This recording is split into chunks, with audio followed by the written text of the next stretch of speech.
bump there. And off we go. That's interesting. It's a really old two-story house. Pretty unusual. Must be like at least 50 years old. That style.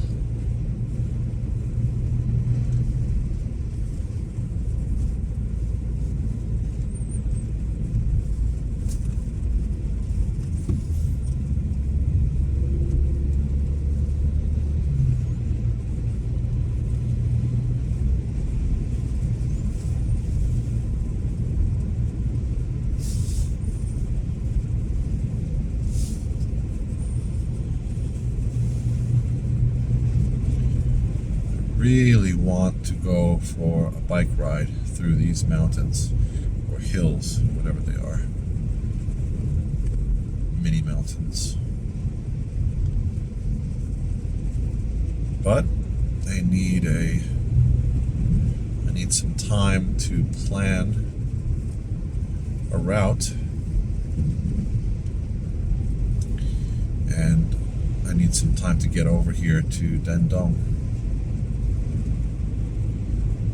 Countryside here is so different from what it's like in Dalian, where we live now. It's like just different kinds of foliage, fauna, I guess you'd call it. Flora, not fauna. Different kinds of trees, different kinds of bushes and things. Everything just looks different. The mountains look quite different.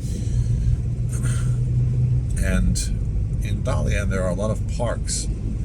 Areas where building has been sort of prohibited, but here it's more just that this area hasn't been developed yet, and we're in between cities, and that's why we've got some woods here and there, and these beautiful farm valleys.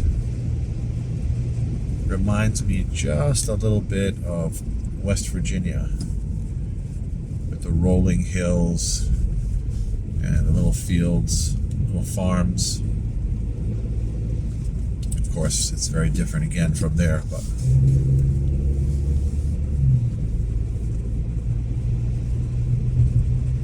the road is broadening. That's a good sign. I believe I'm heading west. I haven't checked the map recently.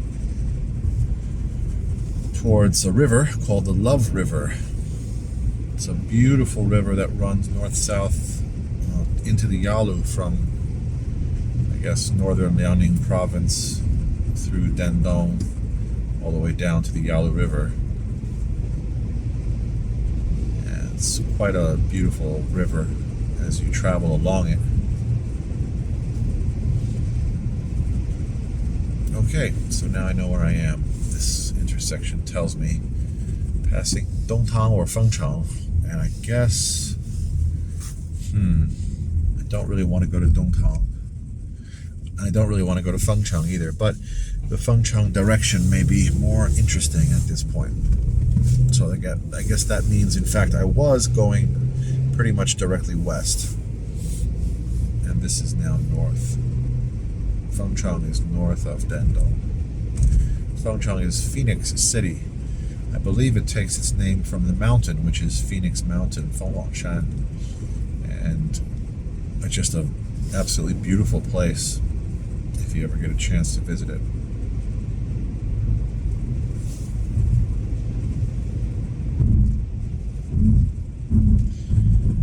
The temperature here is significantly colder than where we live in Dalian. It must be 5 to 10 degrees colder here. So if you come in January, February, dress warm. Wow, that's a very cool house. Another old, very old two-story structure. Very unusual in this part of China. At least in my experience, in my knowledge.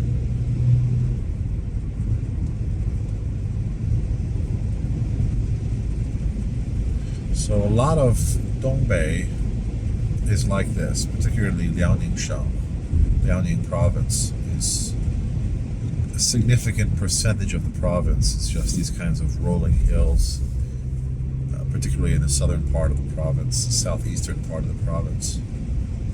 Small villages and these winding country roads, off of which there are spires of smaller and smaller roads that lead up into valleys usually, and then end up leading into little dirt roads, and eventually you just come to the end of the road. But they're so beautiful. Usually there's a waterway next to the road when you go through any village, so you get streams and little rivers. This part of China has lots and lots of fresh water everywhere, and so much so that whereas in most of China the water is just absolutely polluted everywhere you look, it's not so much the case here. Now here is what I believe, I'm not exactly 100% sure, but obviously it's a railroad. I believe this is the railroad that heads east to heads east to a connection with North Korea. I think it's that same railroad line, but can't be entirely sure, because I'm not exactly sure where I am right now. But this is a cute little town. Nice. Now right or left? Yeah, this is a typical Chinese town.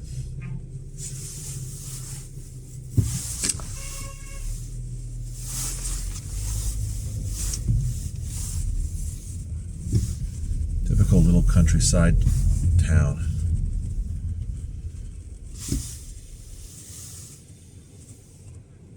Shijia. Oh, I see. We must be in Shijia, I guess.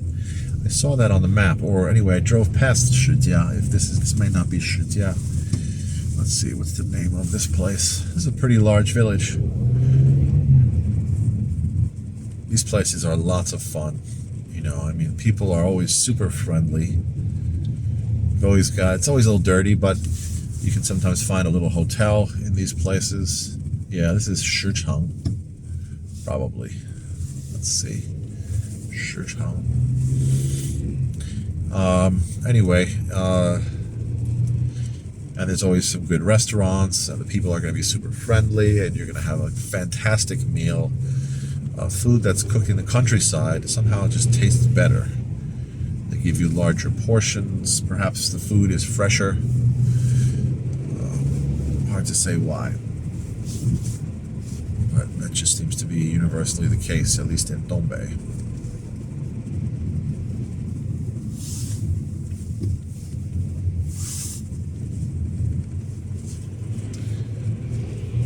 So I haven't seen too many signs with a name, with a place name, but it looks like this may have been Shichang or Shijia. I'll have to check the map later. It's good to know because I want to bring a bike here at some point. And look, just as I predicted, there's a little river here running next to the village. And we're coming out of the mountains a little bit, it looks like. Maybe heading up into the flatlands near Fengcheng. Fengcheng is a really fascinating ancient northeast Chinese city. In northeast China, a lot of the cities are new and haven't been populated for a long time.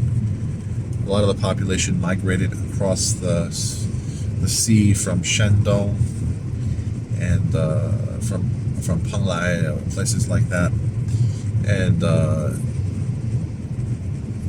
they moved into Dongbei maybe, I don't know, maybe 70 years ago, something like that. I don't remember the exact length of time they've been here, but heard that story many, many times.